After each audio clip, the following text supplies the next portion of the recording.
Nigeria, and I make you welcome to Enterprise Weekend, reaching you from Enterprise Television from the economic hub and capital of economy in Nigeria, Lagos. I am Henry Igwebike, and we start today with our newspapers, and right after that will be our main conversational. So please do well to be part of what we do. Have a say in what we say. You can always find and reach us when you visit us right here on Enterprise and enterprisetvnews.com, that is. And equally, you can follow us on all our social media platforms at Enterprise TV7. We're very so honored to have with us, joining us via Zoom, Emeka Madunagu, journalist, public affairs analyst, to see through all that we have from our newspapers and possibly crisscross right into our main conversation for today.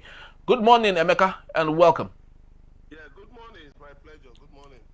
Thank you so very much.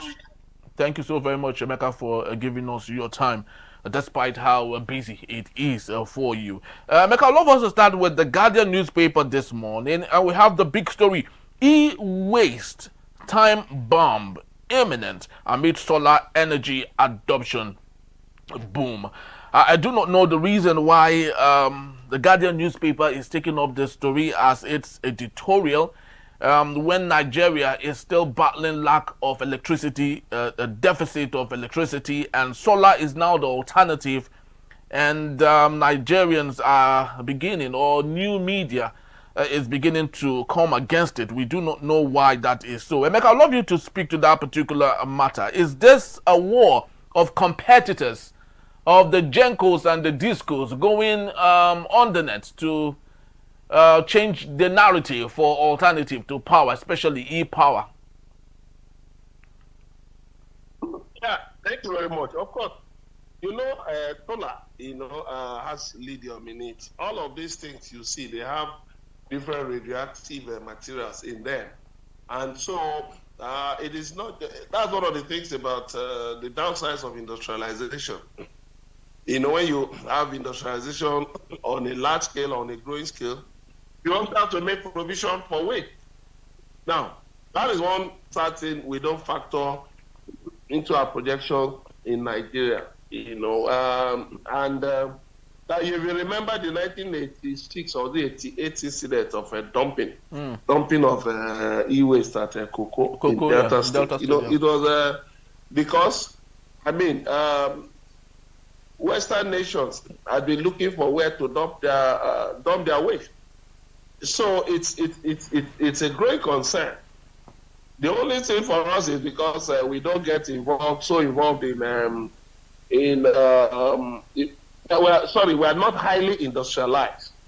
But with this gradual adoption of renewables, we will now have to start thinking seriously about how to dispose of these radioactive materials, because we have this problem of catch-up. We wait until others have gone far before we start catching up. We want others to do the work, and they come and teach us how they did it, instead of us to develop our own indigenous, homegrown responses to our challenges. So yes, more and more people are adopting solar. And how do we dispose of the waste? How do we dispose of the waste? You see these scavengers, they are like a short-term measure. They carry the waste. They buy those items, rejected fridges, irons, different things that contain all these radioactive substances. And then you see in some neighborhoods, you perceive some offensive odors from time to time. What is that? They are burning these things in order to extract the iron inside them. And they are polluting the air. But who cares about air pollution? Who cares about, checking the air quality? And then we say people are falling sick. We say government is spending a lot of money. Nigerians are spending a lot of money on their health. Why not? Because we do not prioritize prevention. We only wait for people to fall sick and go to hospital. And then look at look at the rate of cancer, cardiovascular diseases, and all of that. All of these things are a fallout of poor management of these renewables and other items we use in our home. How do we manage the waste? Even computers, laptops, phones, all of these things, they have some harmful substances. Even bulbs, the bulbs we use in our home, they have harmful substances. And if we don't dispose of them, some of these things are not biodegradable. They just remain like that. Just try throw an electric bulb, these ones that use filament, throw them away in one bush. Come back after 3 or 5 years, it will still be like that. Many of them are not biodegradable. Even if you break them to pieces or you burn them, there is still the residue in the soil. So we must think deeply about waste. Waste is a serious issue. And we must think deeply about how to manage our waste. Thank you. All right. I just sincerely hope that this won't be a call by the government. The Nigerian government is very good at measuring in the minor. I just hope this would not lead to a situation where the little solar energy the Nigerians are taking up as an alternative for the deliberate failure of the government not to provide electricity. I just hope that the government of the day would not use this as opportunity to either increase the tariff on importation of this solar and products and others to the country, which equally would still be disadvantageous to the economy of the country, knowing that lots of businesses take that as an alternative to the lack of deliberate electricity in the country. Emeka, let's talk about Rivers State now. Rivers LG election. The Peter side secondus, others warm against the constitutional breach. I do not know what our constitution had to say about a state of emergency and the military administrator who is illegally placed in Rivers State conducting elections, local government election, a constitutional mandate. How is it even possible that someone who is illegal is trying to create or administer election in a state? Doesn't that make the election itself illegal? Yeah, that's correct. But the Supreme Court helped to legalize that illegality, and which is very sad. The Supreme Court said yes, that the illegality should be allowed to stand. And it's sad what a judiciary has turned into. A judiciary has become an arm of the executive, giving judgments that endorse executive lawlessness and recklessness. And this thing has gone on in the last few years. In different cases, look at the local government, the suit of local government. It has become just an academic exercise. It has, it's of no consequence. Because the Supreme Court went out of his way to please the executive. For no reason. Instead of maintaining their lane as judicial officers, they now move into the realm of politics, which you are now seeing the result. It has not yielded the desired result. The local governments are still firmly under the control of the states. So these are the things we talk about, judicial recklessness. Look at what is happening in Rivers State. The Supreme Court has refused to say anything. They stalled the case on, the suit filed by governors on this executive recklessness in Rivers State. They've stalled the suit. They've not said anything. The Supreme Court has now become a department of the presidency. So why do we need the court? Why do we need the court? Let's not settle everything in the executive. Let Asorok become a court so that we know that we don't have it. We don't need a judiciary. We don't need the courts. Why should we be wasting money, on maintaining, judges, maintaining justice of the Supreme Court? When what the verdicts they give are not different from what, those in power will give. And let's forget about the judiciary. I think it's time to think about whether we still need a judiciary in this country. Because the court is supposed to be the last hope of the common man. But now it's like the lost hope of the common man. I think the judiciary should sit up. They should correct themselves. This resort to,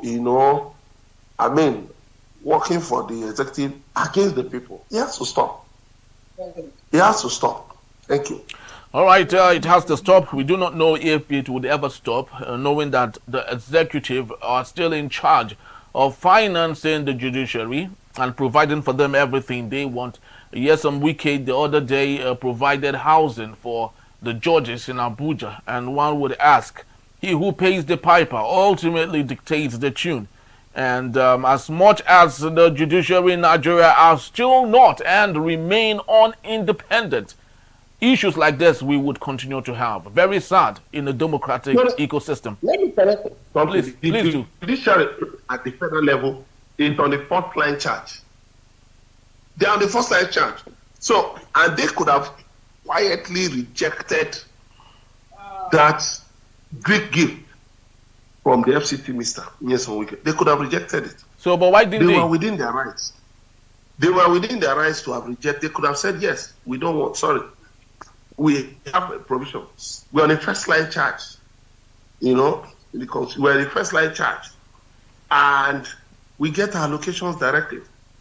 But to have accepted that Greek gift shows that the judiciary, what are they looking for?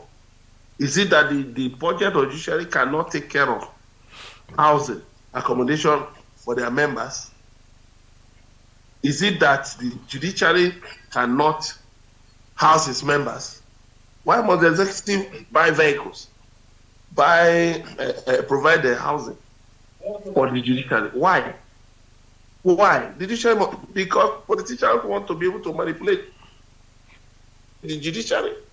And sadly, judicial officers see nothing wrong in all of this. Look what is going on in Rivers State. It's an aberration. The National Assembly, went ahead to endorse the aberration. Because, why? It is all part of the ongoing executive lawlessness in the country. And it's sad. Thank you. Very sad, Emeka, and despicable. That's the better word to use. PDP threatens to sanction prominent members for endorsing Tinubu's re-election bid. And number one person on the minds of every Nigerian is Nyesom Wike and a couple of others. Is it ever possible that the PDP would sanction Nyesom Wike and his allies for supporting President Bola Ahmed Tinubu anti-party? Isn't it, Emeka? You see, the PDP has shot itself in the foot. It has scored many own goals against itself. So, first of all, let them organize an elective national convention, and then get a leadership that will truly define whether the PDP is an independent party or is a department in the APC. Because right now, the PDP has clearly destroyed itself. Everybody was blaming Atiku Abubakar, Alhaji Atiku Abubakar, for the crisis in the PDP. Now he has left. It's even getting worse. You've seen the chapters in Ogun and Osun states have endorsed Tinubu's re-election, which is, which goes against the principles of, the principles of democracy. So Nigerian politicians are just opportunities. They are just opportunities. They are not there to serve. Any way is the way. It doesn't matter how despicable and how it constitutes a breach of the law. They don't care. That is the unfortunate thing we see. Well, can you sanction who? You've not sanctioned Wike. You are saying you will sanction more. You will sanction who? When people are openly, Fayose, former governor of Ekiti State, he attended an endorsement rally for the governor of Ekiti State and for Tinubu. He donned the PDP cap. Why? What kind of theatrics is that? What kind of What kind of shamelessness is that? I mean, but of course, we know that these people don't have the interest of Nigerians at heart. Thank you. Yes, very truly. We do not know if these pockets of people have the interest of Nigerians at heart, because of it's very, very glaring that Nigeria has descended to a level where the man with the biggest pocket, takes everything to himself. I wonder if posterity would do what posterity knows how to do best. But let's take a look at the weekend trust today. Emeka, 62% pass English maths as WAEC releases review results. Emeka, WAEC is becoming a joke right now, isn't it? Because of just a couple of days back, 2 days back, they said they had glitches, and rather than go through the pain that JAMB went through, they quickly, immediately reactivated everything. I would love to believe they had to pass everyone because of the backlash. Is WAEC today a joke? Look, the federal government set up NECO as a viable alternative to WAEC. And I don't know why the same Nigerian government has not invested so much to help NECO, to upgrade NECO to international standards. I mean, to acceptable standards, because WAEC is an international exam body. So why have they not, done so much to help WAEC? I'm sorry, to help NECO, to raise NECO to international standards. I mean, that is by themselves. Because when we say international standards, that it should be acceptable anywhere in the world. That you can, so that you can use NECO to get into, to even get admission anywhere, abroad or Nigeria or anywhere. So sadly, we are the ones who would like to hurt ourselves because we don't know what we want. And that's the unfortunate thing.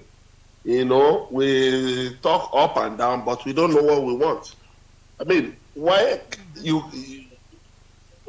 really messed up? They bungled this last examination. And I think they owe the candidates a huge apology. They have been accused now of, doing nothing about the syndicates that have been leaking exam questions. Instead, look at what they did when it was time for the English language examination. They now push the burden to the pupils, to the candidates. They push the burden to the candidates that they had to take exams in the night, with by candlelight. How did you expect them to pass? How did you expect them to pass? So when we see these things, and of course, sadly, the Minister of Education, who was quick to talk when JAMB made his own blunder, he has been silent. He has said nothing. I thought by now they should have acted. The WAEC, the head of WAEC office, national office in Nigeria, ought to have resigned, because this is a disgrace. This is a big, big disgrace, and it is sad. Very big disgrace. Yes. They ought to honestly apologize to the candidates, because they know people are warning. People ask them to shut down the results portal and look at the issues, the problems that arose concerning the exams. But they didn't. They didn't listen to anybody.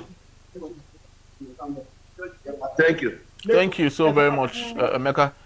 We have another story just before we call it a wrap for this particular segment. Why Ghanaians protest against Nigerians. Emeka, I do not know if you've seen this viral video, very disturbing one, where Nigerians from other regions in the country residing in Ghana, they were given a heads up to Ghanaians on how to profile other Nigerians from another region, and stating that it is not all Nigerians that are bad, but rather Nigerians from that other region are bad. And they started naming 5 differentials or 5 unique things about the region that they desire that Ghanaians should unlive.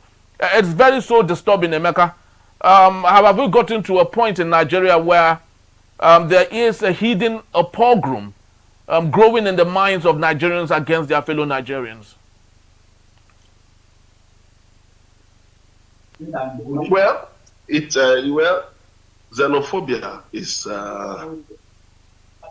there can never be any justification for xenophobia, no matter whatever excuses we try to profile. There can never be any excuse, any justification for xenophobia. What those Ghanaians did against Nigerians was wrong. That's plain xenophobia. It was wrong. And it's an international crime. People should be allowed to live freely wherever they find themselves, insofar as they are not living there illegally. So, for those bringing out characteristics and all that, it's the lack of self-awareness. Because first of all, people have committed a crime against the Geneva Convention. They've committed a crime against the ECOWAS Treaty. And then you are now trying to help them to, bandage a wound. A wound you're trying to bandage a wound by trying to, bring up certain differentials. There is no the basic action that was taken by those Ghanaians in denouncing Nigerians, saying Nigerians must go, was a crime. An international crime, the violation of all the ECOWAS Treaty, the African Charter on Human and People's Rights, the Geneva Convention, is a violation of human decency. And the Ghanaian government ought to have apologized to Nigerians. With any other thing we're doing is just, trying to paper over the cracks. It's wrong. It's giving the impression that Nigeria and Ghana are having problems. No, we don't have any issues at all. We don't have any issues. An interview of since 2013 was what some people now weaponized. And sadly, for the first time, we now started hearing that even Nigerians in a foreign country are being categorized.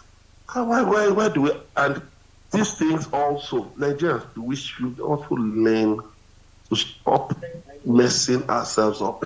The way we engage in these petty differences here in Nigeria, and we now export it to social media, and then export it to foreign countries, is a disgrace, is a shame, is an indication of lack of self-awareness, lack of pride. Wherever we are, whether in Nigeria or abroad, we are Nigerian. But when you begin to now make the distinction between who is of this ethnic nationality or who is of this, you only show that you don't even appreciate the fact that you are a Nigerian. And that, and you know what is even pushing such a narrative is because those in power think that is the way for them to stay in power, for them to remain in power, and that is, it's a huge letdown. Thank you. Very well said, Emeka. And I love to believe if our leaders are listening, then they should learn from Paul Kagame of Rwanda. Right after the genocide that happened in the country, Paul Kagame made it known that no Rwandan should identify himself as either Tutsi or any other tribe in Rwanda. You call yourself a Rwandan, that is who you are. So I love to think that if we must get it right, then this indigenization issue should be taken to the background, and the Nigerians should see themselves as Nigerians and not from whichever state they come from, if really the intention is unity in diversity. Thank you so very much, Emeka. And just to let you know that he would be here to take calls on our main conversation. That is when we return. Pastor Adeboye restates a death prophecy, preaches spiritual tenacity. That in the Beat Still Enterprise Weekend. Please don't go anywhere, because we'll be right back.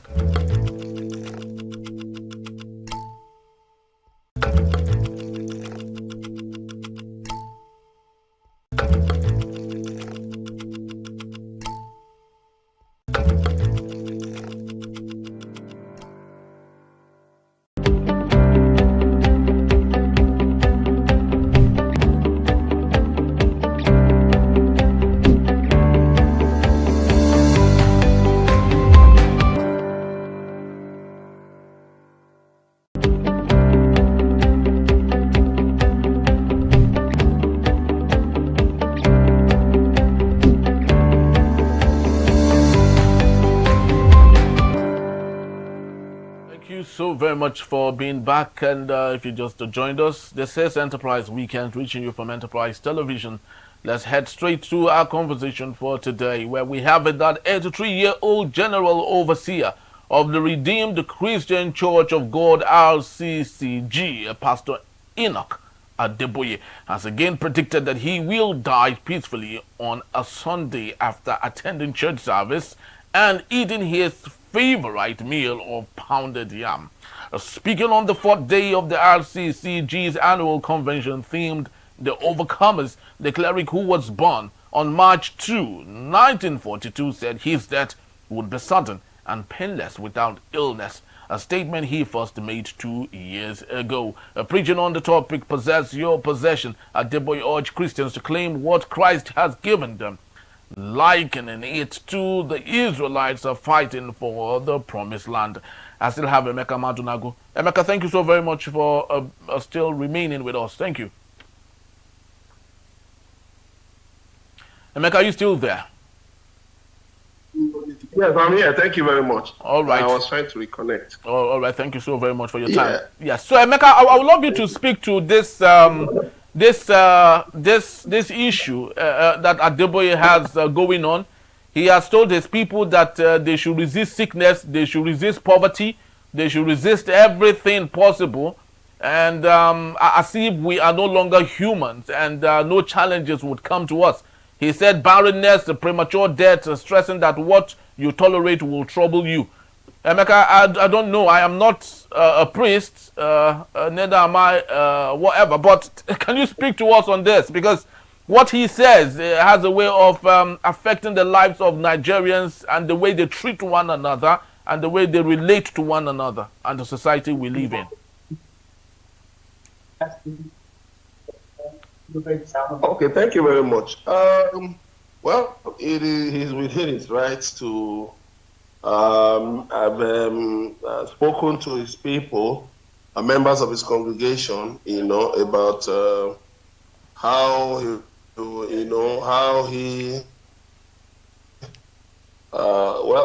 made about how he would die, and then telling them this and that. Well, that he was addressing members of his church. I'm not a member of his church, so, well, I can only wish members of the church all the best, So, as far as I'm concerned, well, his statement is within the confines of his church, and it's up to members of his church to decide what they want to do with it. It doesn't concern me at all, because as far as I know, I'm a Christian, but of course I know it's only God who knows how everybody will leave this earth. Definitely. But for me, I won't even concern myself with, how will leave this earth or what. But I'll rather concern myself with leading a life, a life, that is worthy, of the Word of God, and that respects the Constitution, respects human dignity, respect the rights of others, do my duty as a citizen, and then to make sure that I encourage others to do the same. That to me is, what my duty as a Christian, as a citizen of Nigeria is. So too often we find out that we talk more within our religious or ethnic confines. And so we tend to forget that we cannot be anything, we cannot amount to anything without, other human beings, without people from other religions and other ethnic nationalities, from other races, so the world is one big human global community. So we cannot just be speaking to ourselves alone. Our messages should resonate with with people everywhere. So it doesn't matter whether you are a Christian or a Muslim or an animist or non-conformist or an atheist, but we must preach values that will make humanity better, that will make the world a more livable place. That, to me, is the primary duty of a citizen and, for me, as a Christian. Thank you. Very true, Emeka. We must speak to things that are very important. Of course, it's very true that he had had that talk with people in the confines of his church, but it has filtered into the public, and that is why we are discussing some of these things. And why we are actually stating this or making this a topic of discussion is because this man under reference is a public figure. He's an opinion leader. Whatever he says has some effect on the generality of Nigerians, coming from people who hear him and listen to him. You know, over the years, Emeka, you would agree with me that we have this penchant of opinion leaders stating something. And you remember the man who said that year 2000, the world would end. You do remember that, Emeka, isn't it?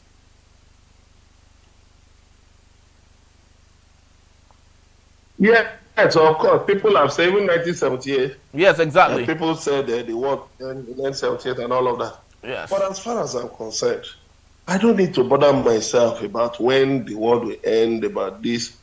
Rather, my duty is to make every minute to count. That's my interest. Make every minute to count. Because, I mean, before you know what's happening, so many years have gone by, decades have gone by. Yeah. You're wondering what happened. You're wondering, oh, when did all this time go by? That's why you see some people in old age cannot take care of themselves. They depend on their children to feed. They depend on others. But that's when you are much younger. If you are putting something aside, like I tell young people, join a cooperative society. Invest. Don't eat all of your money. You know, divide your money. There should be the one that is a seed. There should be the one that you eat. There should be the one for saving and all of that. You know, and so when I concern myself with things that will build me and build other human beings, why should I be thinking of such a catastrophic outcomes? Whenever the world will end, let it end. It has nothing to do with me. People have been living this earth for a year, or centuries, thousands of years before I was born, and people will continue even after I'm no more on this world, on this earth. People will continue to live on this earth for as long as possible. So you had the different predictions. People saying that the world will explode, that the world will disappear, the world will this, good and fine. But for me, this moment that I'm here, that I'm alive, and that I have an opportunity to make a contribution to the earth, let me do so. And that for me, is is fulfilling. Thank you. All right, Emeka, but let's take this to yet another vantage point, especially as regards our economy as against other economies. Nigeria is the second most prayerful country in the world after Pakistan. Every corner you go to in Nigeria, you see churches, you see mosques all over the place. You see people praying when they should be walking, people looking up to God, when they should be doing a better thing to ensure that God cues into what they have on ground. If you go through TikTok, there are a myriad of juxtaposition of Chinese people and African people. You see a video of a Chinese young girl who is in primary school, learning how to fix cars, learning how to fix engines, learning how to build things with their hands. And on the other side of the divide, you see African mothers taking their children to church and praying their necks out. I'd love you to tell me this. Do we blame ourselves for some of these things? Because just like you said, the year is going by, and before we know what happens, we as Africans won't see ourselves competing with the rest of the world because it is intentional from us. How do you think we can get it right going forward? No, I would just urge you not to be sucked in by those propaganda videos on TikTok, because they will only show you the nice sides. Times I traveled abroad, I made sure I went to look for the seedy parts of any city I went to. I had time to spend, some time to spend. I was okay, fine. From the airport to town, I mean, very beautiful buildings, lovely places, good and fine. But I asked my host, let's go to the other side of town. And it wasn't a palatable experience. There are places you go to in the world, even Nigeria, with all our issues. Let me not say backwardness. With all our issues, we're still at least having a decent existence here. So what I'm trying to say is that it is not enough, for us to try to compare ourselves with that. No, let us do what we go to school for. The reason why we go to school, the reason why we get educated is that we should make the society better. It is not for primitive accumulation of wealth. It is not for conspicuous consumption. But but when we do not put our education to good use, this is the kind of things, the kind of things we find. We'll just relapse into unproductivity. We'll not make progress, and we'll not be able to compete globally. I don't want to look at it. I don't want to blame religion for anything, because, it is it is people who surrender themselves to, divisiveness, by manipulative religious leaders. And I blame. Nobody can manipulate. I have my brains to think. Yes, let any religious leader say anything. It is up to me to sit down and think. What do I make of this? If I see that is of no benefit to me, I'm well within my rights to reject it, to ignore it, to discard it. I'm well within my rights to do so. But if people have chosen to be captives of divisive, hateful rhetoric, of retrogressive religious rhetoric, it's their problem. They will bear the consequences. So it's not about whether people go to church or they go to mosque or they go to worship centers. It is about the fact that what do they even make of their lives? You go to betting centers, you see a lot of productive young men and women doing nothing. You go to bars, you see people sleeping under the bridge, while others are laboring in the farms, in the factories. I've said, I say it proudly anyway, I'm a farmer. But I've not been to one of my farms for some weeks. Why? Because of the rain. The road is flooded. But my mind is there. So if people now tell you, there is no job, and they are not making any effort to utilize their education, to utilize their energy, to utilize their strength, then who do you blame? Do you blame religious leaders? The answer is no. Because I don't think that there's any religion that tells people not to work, to just sit down and expect manna to fall from heaven. Yes, I know there are religious leaders who say some of those things. Don't worry, miracle alerts and all that. But you, as a sensible human being, ought to know that such things don't exist. Such things don't exist. You have to work. Even the Holy Bible says that he who does not work should not eat. So why would you now allow yourself to be misled by a manipulator, by somebody using reverse psychology? But at the end of the day, he won't depend on miracle alert to run his religious organization. He will ask you to put an offering. He will ask you to put tithes. He will ask you to. Why doesn't he himself depend on a miracle alert to run his own? So that is it. When you surrender yourself for manipulation, you are the one to be blamed. It's not those people that are to be blamed. Because if you go out in the markets, you will see all these, fraudsters. You will see fraudsters. Online, on the internet, there are fraudsters. You have all of these Ponzi schemes here and there.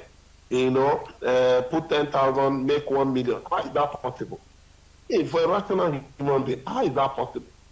The other day, the chairman of the EFCC, Mr. Oluke, was saying that, the abandoned estates, the abandoned estates in Abuja were built by corrupt civil servants. We know the kind of, we know how much people earn in this country. And yet, you see people, carrying on lifestyles that cannot accord with their earnings, with their income. And it's not as if they're engaging in anything extra, maybe farming or production, nothing. So it is not just about, the words of manipulators, religious manipulators or ethnic manipulators. It is about you as a human being. That's why you have to be rational. You must be rational. You must be rational. You must apply yourself. That's why you should read. Nigerians, we don't read. We don't read. Nigerians, we don't read. The reading culture is low. So we expect somebody to go, even the Bible, even the Quran. How many people read? How many people spend time to read? Even the holy books of the religions they belong to, how many of them, care to read such? How many of them care to read, to take their time to read such? How many read books? How many read books about investment? You see people coming to tell you, don't invest in real estate. Don't be, and the person doesn't have a pin. He had just managed to get 100,000 put in a Ponzi scheme. And then he now thinks that, he has seen the magic wand. He has seen the light that will put money in his pocket. But when the bubble bursts, you see them crying. They will tell you, why would you put your money into mutual funds? That is a waste of time. That you can invest. Put money in this, put money. As if it is so easy. If it was so easy, why would Alhaji Aliko Dangote go and take a loan and build a refinery that will take him years to make back his money? Somebody will tell me, don't put money into real estate. And then I ask him, the roads you ply every day. Some of these roads were built like 20 years ago. Why did you have to use the road? You should have developed wings now and flown. Why do you walk on the road? So the problem is about unrealistic expectations. We need to find a way to manage our expectations. Yes, I'm a Christian. But you see, I pray for God to guide me to take reasonable decisions in investment, in family, in my marriage, bringing up my children, relating with my fellow human beings. Reasonable decisions.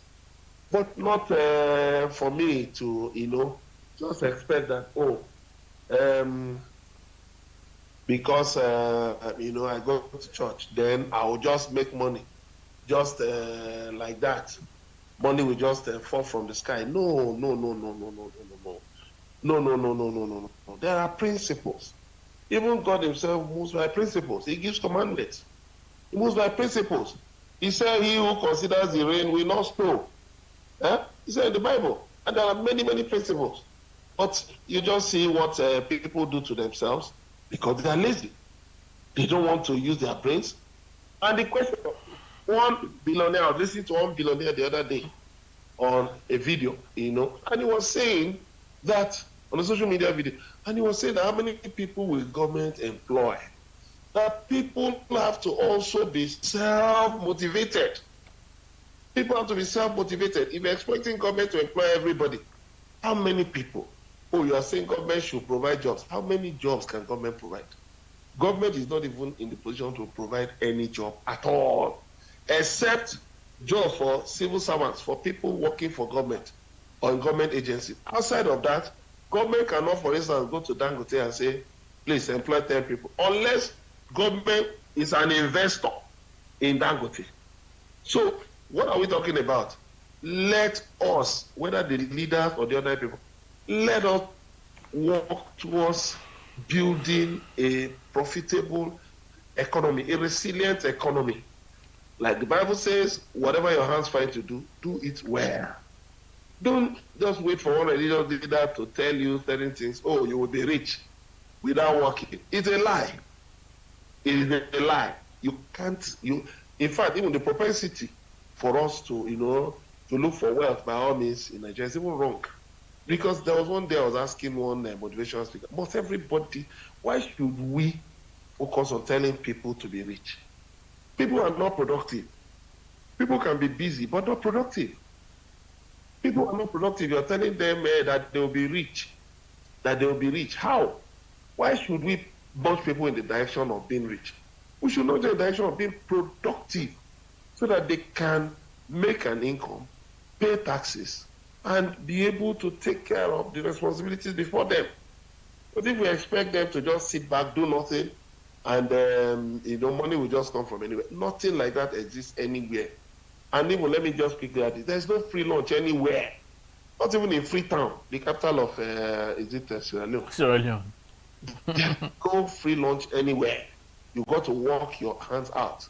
I go to the farm. I'm a journalist. I spend sleepless nights working on different stories, different concepts. I go to the farm.